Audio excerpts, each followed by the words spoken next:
दोस्तों, सभी धर्मों के अनुसार हम इंसानों को अच्छे कार्य करने चाहिए ताकि हमारी आत्मा को स्वर्ग की प्राप्ति हो। अगर हम बुरे कार्य करेंगे तो हमारी आत्मा को भी नर्क में यातना भोगनी होगी। यह सब बातें आपने जरूर कभी न कभी तो सुनी ही होंगी। पर आप ये सोचिए कि जब हमें इस पृथ्वी पर रहना ही नहीं है, हमारी मंजिल या तो स्वर्ग है या नर्क है, तो फिर हम यहाँ आए ही क्यों?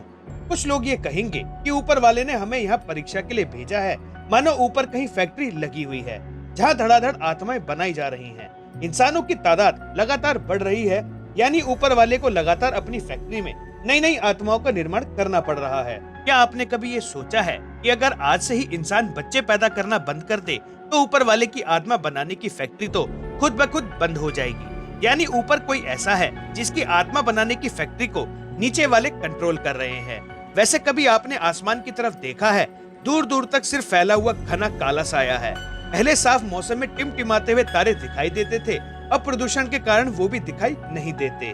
हम यहीं पृथ्वी पर बैठे बैठे दूसरे ग्रहों के अंदाजा लगाते हैं कि उस ग्रह पर एलियंस होंगे, पर अभी तक हम वहां पहुंच भी नहीं पाए हैं। इस दुनिया में ऐसे कई सारे तथ्य हैं जो हमें कैदी होने का एहसास तो करा ही देते हैं। हम इंसान इस अनंत ब्रह्मांड में इस छोटे से नीले ग्रह पर एक कैदी के समान है, जो यहाँ बैठे बैठे स्वर्ग और नरक की कल्पना करते रहते हैं। वह तथ्य क्या है, आइए जानते हैं।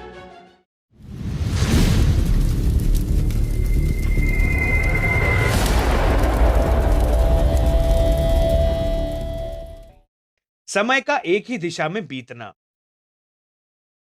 महान वैज्ञानिक एल्बर्ट आइंस्टाइन ने बताया था कि समय और अंतरिक्ष पूरी तरह से एक दूसरे से जुड़े हुए हैं। इस अंतरिक्ष में हम जितनी तेजी से यात्रा करते हैं, बीतते समय को उसी अनुसार अनुभव करते हैं। समय हमारे लिए ठहर सकता है, आगे या पीछे भी हो सकता है, यानी समय यात्रा मुमकिन है। मतलब यह अंतरिक्ष और गुजरते लम्हे वैसे नहीं है जैसा हम इन्हें महसूस करते हैं। हम इंसानों का दिमाग सिर्फ 3 आयामों को ही समझ पाता है, यानी हम केवल लंबाई, चौड़ाई और मोटाई वाली वस्तुओं को ही देख और समझ सकते हैं। आइंस्टाइन के अनुसार चौथा आयाम समय है। अगर अंतरिक्ष में मौजूद कोई अन्य सभ्यता 4 आयामों को समझ ले तो वह सभ्यता समय में चाहे जिस ओर यात्रा कर सकती है। वह सैकड़ों साल आगे या लाखों साल पीछे भी जा सकती है, यानी उस सभ्यता के लिए उनका जीवन एक खुली किताब की तरह हो सकता है, जिससे वह किसी भी पन्ने को जब चाहे पलट सकते हैं। वो वर्तमान में घट रही किसी भी बुरी परिस्थिति को अतीत में जाकर ठीक कर सकते हैं या उस परिस्थिति को होने से पहले ही रोक सकते हैं। किंतु हम इंसान तो मानो समय के प्रभाव में फंस से गए हैं। हमें बताया जाता है कि बीतते वक्त के साथ सभी दुख या बड़े से बड़ा घाव ठीक हो जाता है। बस इन्हीं उम्मीदों के सहारे हम वक्त के बीतने का इंतजार करते रहते हैं। इसी इंतजार में हम बच्चे से जवान और जवान से बूढ़े हो जाते हैं। देखा जाए तो हम अपनी जिंदगी भर गलतियों पर सिर्फ पछता सकते हैं, उन्हें ठीक कभी नहीं कर सकते। हम अपने जीवन में बहुत कुछ सीखते हैं, जीवन भर ज्ञान हासिल करते हैं, हमेशा खुद को पहले की तुलना में बेहतर बनाने की कोशिश करते रहते हैं। हमारा डीएनए बचपन से लेकर बुढ़ापे तक करोड़ों अरबों बदलावों से गुजर चुका होता है। पर चाहे कोई कितना भी बड़ा ज्ञानी या वैज्ञानिक क्यों ना हो, एक दिन अंत सभी का हो जाना है और उनके द्वारा सीखा गया जीवन भर का अनुभव और ज्ञान अब उनके कोई काम नहीं आने वाला। मानो हमारे द्वारा सीखे गए अनुभव भी जेल में मिली एक सजा की तरह है, और सजा तो एक दिन पूरी हो ही जाती है। हम इंसान हमेशा खुद के द्वारा सीखे गए ज्ञान को अपनी अगली पीढ़ियों को देते हुए चलते हैं, इसलिए हमारे आज इतनी तरक्की हो पाई है। कुल मिलाकर ज्ञान और बुद्धि कभी हमारी होती ही नहीं। यह तो एक जलती हुई लौ की तरह है। खुद के बुझने से पहले इस लौ को किसी दूसरे दीपक को सौंपने की आवश्यकता होती है। अगर ऐसा न किया जाए तो चारों ओर केवल अंधकार ही रह जाएगा। जिंदगी का सफर। दोस्तों, जब किसी इंसान का जन्म होता है तब से लेकर उसकी मौत तक इंसान हमेशा गमों और दुखों से घिरा रहता है। एक बच्चा पहली बार चलने के लिए न जाने कितनी बार गिरता है, कितनी बार उसका शरीर कई बीमारियों का शिकार बनता है, लेकिन जब वो चलने के साथ साथ दौड़ने भी लगता है तो पढ़ाई के रूप में उसके सर पर मुसीबतों का पहाड़ टूट पड़ता है। बच्चों के खुद के वजन से भी भारी स्कूल बैग उसके कंधों पर लाद दिए जाते हैं। स्कूल में टीचर का खौफ, घर पर माँ बाप की लताड़। युवा होने पर उस बच्चे को कुछ हद तक पढ़ाई का महत्व पता चलता है। फिर वह अपने करियर को अच्छा बनाने के लिए दिन रात मेहनत करता है। नजरें कमजोर हो जाती हैं, आंखों पर बड़ा सा चश्मा पड़ जाता है, शरीर सूख जाता है। फिर भी दिल में उम्मीद रहती है कि नौकरी मिलने पर तनख्वाह मिलेगी, ऐसा होगा। पर इधर नौकरी तो उधर शादी। फिर खुद के बच्चे और उनको पढ़ाना। भाई इससे अच्छा जीवन तो हम आदि मानवों के जमाने में जी लेते होंगे। शिकार करके खा पी कर गुफा में बिना टेंशन के सो जाते होंगे। कई बार जीवन में खुशियाँ भी आती हैं, लेकिन खुशियाँ हवा के झोंकों की तरह चली भी जाती हैं। चाहे वो अमीर हो या गरीब, उसे जीवन में दुख मिलता ही है और अंत में इंसान बूढ़ा होकर मर भी जाता है। उसके परिवार में उसके वंशज कभी कभी उसकी एक फोटो देखकर उसे याद कर लेते होंगे, लेकिन कुछ पीढ़ियों बाद उसे बिल्कुल ही भुला दिया जाता है। अगर आप कोई फिल्म स्टार या अन्य बड़ी हस्ती नहीं बन पाते तो आपकी कोई याद बाकी नहीं रहती।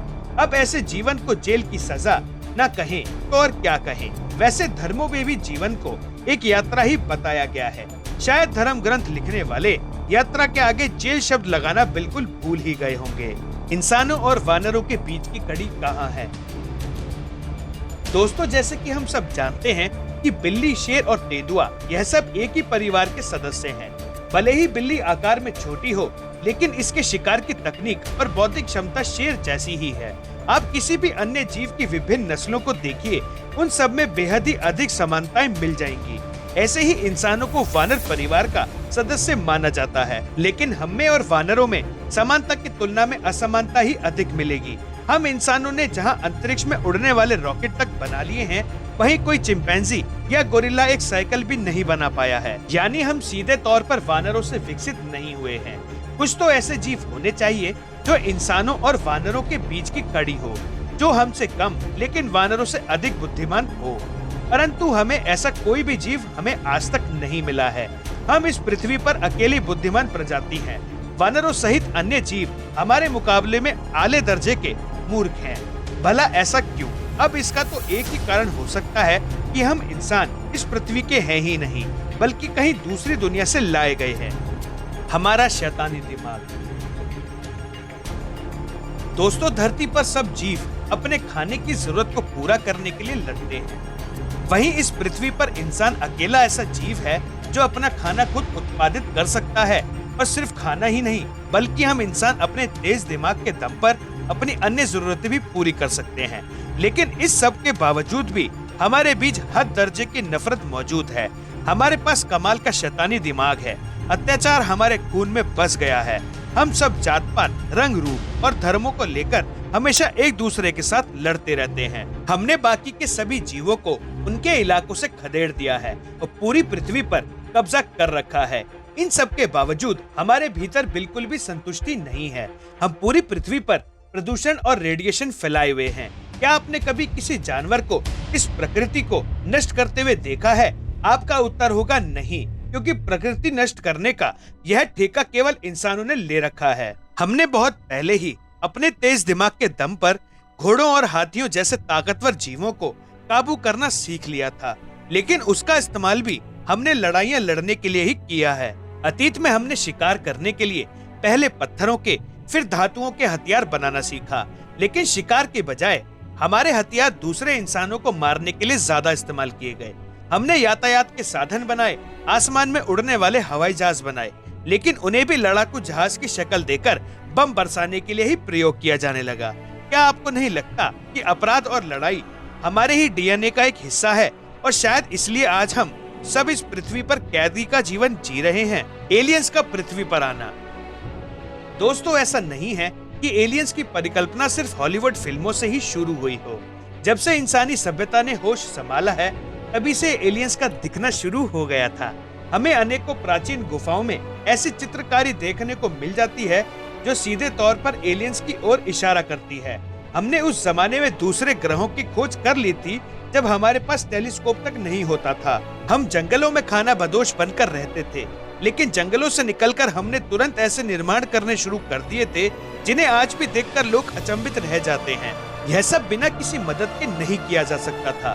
तो क्या पहले कभी एलियंस हमारी धरती पर आए थे जिन्होंने जंगल में उछल कूद मचाते एक वानर प्रजाति को ज्ञान और तकनीक दी? और क्या उसी सीख और ज्ञान के तकनीक के दम पर हम दूसरे वानर प्रजातियों की तुलना में इतने ज्यादा बुद्धिमान हो गए? किंतु हमने ऐसे क्या बात थी कि एलियंस इतनी दूर से पृथ्वी पर आए और हमारे पूर्वजों को ज्ञान दिया? हो सकता है कि कभी उन एलियंस ने हमारे पूर्वजों को इस ग्रह पर सजा के तौर पर छोड़ा हो और बाद में हमें थोड़ा ज्ञान देने आए हो, जिससे हम अपना जीवन सुगमता से जी सकें।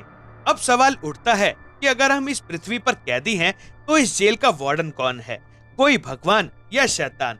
अलग अलग धर्मों के लोग जिस भगवान की बात करते हैं, जिसे देखे जाने या महसूस किए जाने का दावा करते हैं, वो कौन है? कोई एलियंस या सिर्फ हमारी मानसिक कल्पना? शायद आने वाले भविष्य में हम इन सवालों के जवाब ढूंढ पाएं।